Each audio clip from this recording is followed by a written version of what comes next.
আসসালামু আলাইকুম। Ayesha healthy kitchen থেকে চলে আসলাম খুব সুন্দর একটা মজার রেসিপি নিয়ে। পুঁই শাক দিয়ে চিংড়ি মাছ। এটা কিন্তু আমাদের প্রায় সকলেরই খুব প্রিয় একটা তরকারি। তবে আমার যেমন ভীষণ ভীষণ পছন্দ, আমি প্রতিদিনই এই তরকারিটা খেতে পারবো এমন পছন্দ করি আমি। তো নচনচে পুঁই শাক ডোকাগুলোকে আমি খুব সুন্দর করে কেটে নিয়েছি, আর ডাটাগুলোকে যতক্ষণ পর্যন্ত এই ডাটাটা একদম সফট, দেখুন ওই ডাটাটুক পর্যন্তই আমি নিয়েছি। তো আর এখানে এটা রান্না করব এই চিংড়ি দিয়ে। আমি চিংড়িগুলোকে পরিষ্কার করে ধুয়ে একদম খোসা ছাড়িয়ে নিয়েছি। ডিমের উপরে আছে চিংড়িগুলো, অবশ্যই টেস্ট লাগবে, ডিমালা চিংড়ি যেটাকে বলে আর কি। যাই হোক, পরিমাণ মতো চিংড়ি নিয়েছি শাকের পরিমাণ অনুযায়ী, আর বাকিটা আপনাদের রান্নায় দেখিয়ে দিচ্ছি। চলুন রান্না করতে চলে যাই। আমার সবগুলো রেডি আছে। এখন জাস্ট আমি রান্না করব।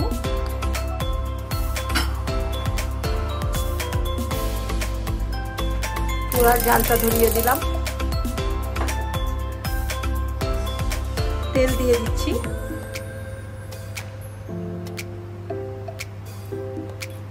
পেঁয়াজ কুচি দিয়ে দিব, পরিমাণ মতো পেঁয়াজ কুচি দিয়ে দিচ্ছি। পেঁয়াজটাকে ভাজা ভাজা করে নিতে হবে। পেঁয়াজের মধ্যে একটু লবণও দিয়ে দিব, কিন্তু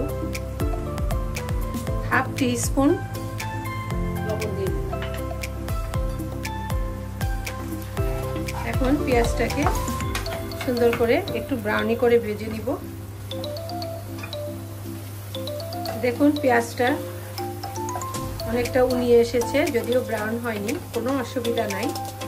এখন আমি দেখুন এই পেঁয়াজটা কি অবস্থা, কাঁচা গন্ধটা চলে গিয়েছে। কিন্তু এখন এখানে আমি যে চিংড়ি মাছগুলো রেখেছি সেই সবগুলো চিংড়ি এখানে দিয়ে দিব।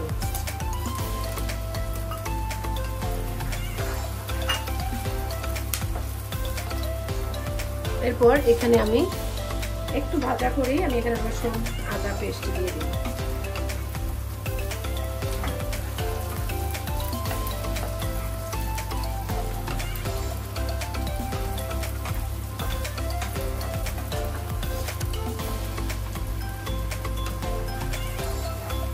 তেলের মধ্যে চিংড়িটা ভেজে নিলে হয় কি সুন্দর একটা ফ্লেভার আসে, চিংড়ি একটা সুন্দর ফ্লেভার আসে,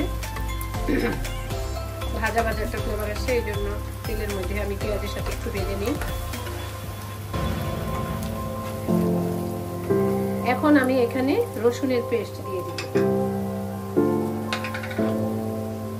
যেহেতু শাক দিয়ে রান্না করছি, অবশ্যই রসুন আদা পেস্টটা পরিমাণ করে দিতে হবে। এখানে আমি 1 চা চামচ রসুনের পেস্ট দিয়ে দিলাম।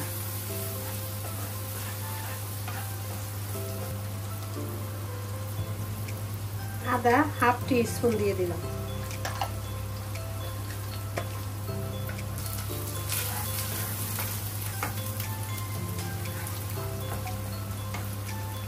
এখন আমি একে একে আবার এই মশলাগুলো দিয়ে দিব।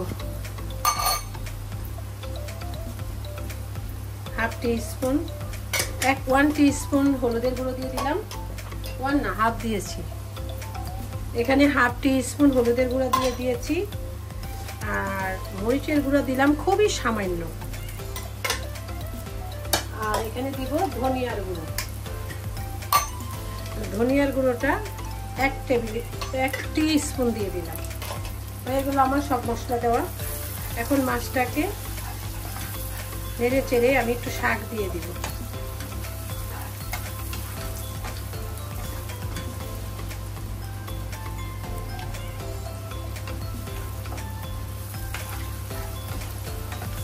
একটু পানি দিতে চাচ্ছি, খুবই সামান্য পরিমাণ একটু পানি দিয়ে দিব।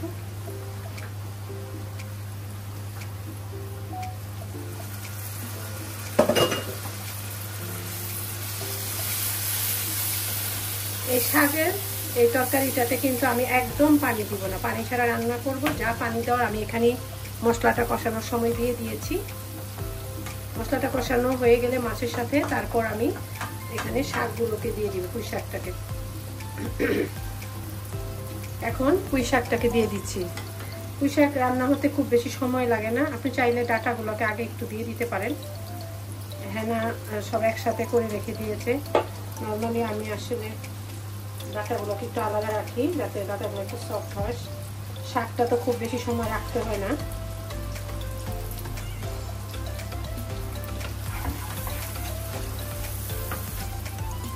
ডাটাগুলো সবসময় একটু আগে দিয়ে দিবেন। এখানে হেনা একসাথে করে রেখে দিয়েছি, যার জন্য সমস্যা ঢাকনা নিয়ে আসো। ঢাকনাটা একটু 2-4 মিনিট একটু আমি ডাটাটাকে মানে সেদ্ধ করে নিচ্ছি। এখন আমি 2 মিনিট ঠিক 2 মিনিট পরই আমি শাকগুলোকে এখন দিয়ে দিব। আসলে শাকটা খুবই কচি, ডাটাও কচি, তারপরেও আমি এভাবে একটু রাখলাম।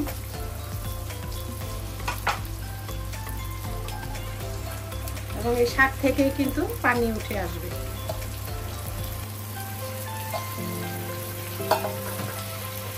এখন এটাকে ঢেকে দিচ্ছি 5 মিনিটের জন্য। এখন ঠিক 5 মিনিট পর ঢাকনাটা খুলে দিচ্ছি। দেখুন কত পানি উঠে এসেছে শাকে।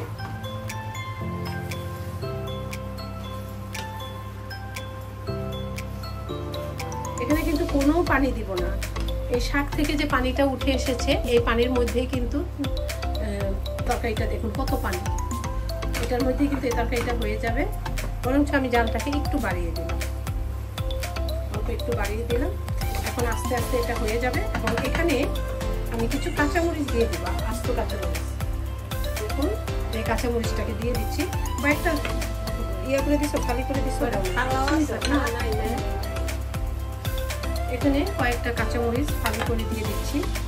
ঢাকনা খুব বেশি সময় কিন্তু খোলা রাখবেন না, তাহলে পানি তাড়াতাড়ি শুকিয়ে যাবে। কয়েকটা আছে, হ্যাঁ না, কয়েকটা ফালি করে আসেন দিয়ে দিচ্ছি।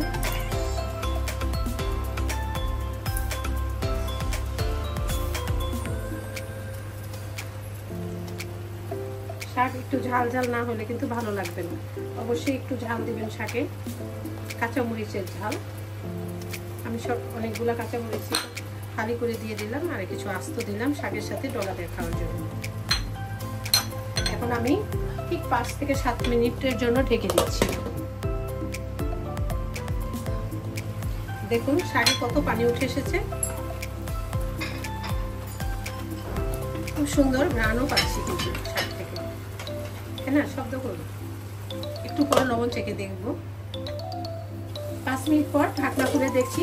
দেখুন আমার শাকটা কিন্তু একদম হয়ে গিয়েছে, খুব সুন্দর হয়েছে রান্নাটা। দেখুন, আর শাক কিন্তু খুব বেশি সময় চুলায় রাখতে হয় না, রান্নাও করতে হয় না। বেশি সময় কুক করলে কিন্তু শাকের গুণগত মানটা নষ্ট হয়ে যায়, কালারও নষ্ট হয়ে যায়, আর খেতেও স্বাদ লাগে না, মজাও নষ্ট হয়ে যায় কিন্তু। এই দেখুন আমার শাকটা একদম প্রপার হয়ে গিয়েছে। এখন আমি শাকটাকে নামিয়ে ফেলবো। এবং ডাটাটা দেখুন, ডাটাটাও কত সুন্দর সফট হয়েছে, একদম সফট হয়ে গেছে, ডাটাটাও নরম হয়ে গেছে। তো আমি এখন চুলাটাকে বন্ধ করে দিচ্ছি, আর শাকটাকেও খুব সুন্দর করে একটা পেলায় তুলে নিব।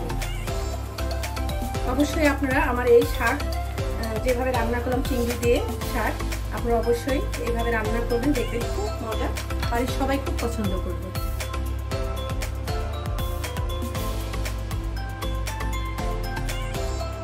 এখন শাকটাকে আমি খুব সুন্দর করে খাওয়ার জন্য একটা পাত্রে তুলে নিচ্ছি।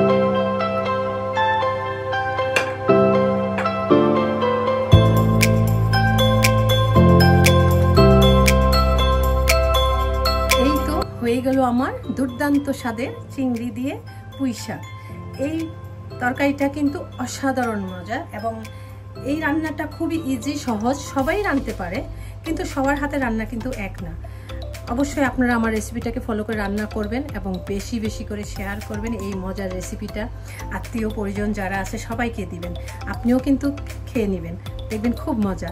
ভালো থাকবেন। আমি নতুন নতুন মজার মজার রেসিপি নিয়ে আবারও চলে আসবো আয়েশাস হেলথি কিচেন থেকে। আল্লাহ হাফেজ।